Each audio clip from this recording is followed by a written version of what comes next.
So guys, may nag-comment daw sa akin. Sabi niya daw, pakita ng mga laruan mo, pati drawers mo. Hala. Tingnan mo. Yung drawer ko lang makikita mo. Oh my gosh. Yung drawer ko lang makikita mo. Yan, wala pang mga laruan. Pencil lang eh. Diyan nilalagay yung mga colors. Yeah.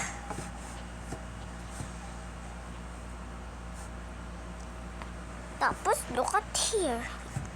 Sunod. Yeah. Dito.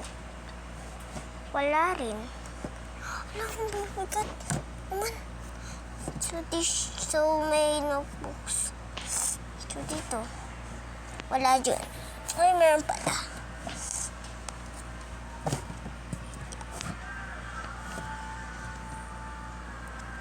So, dito, bawal to buksan.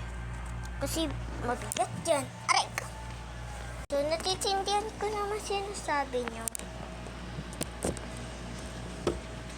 So, kung ano naman, pwede din naman lagay dito.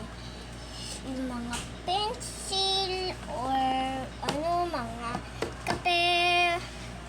Ganun, tapos may A, B, C, D, E, F, G, H, I, J, K, L, M, N, O, P, Q, R, S, T, U, V, W, X, Y, and Z. Correct.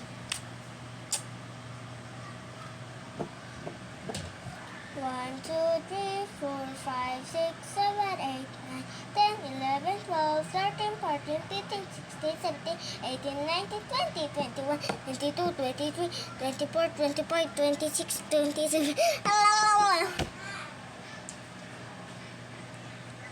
So, matalino ako mag-aral. At look at my face. So, pindutin yung likes dyan and ano nyo ako, subscribe nyo ako. Tapos,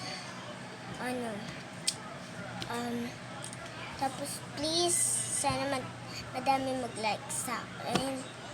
So, Tagalog ba kayo? Sabihin nyo, Tagalog lang. So, hindi kayo Tagalog. Hindi ko matindihan.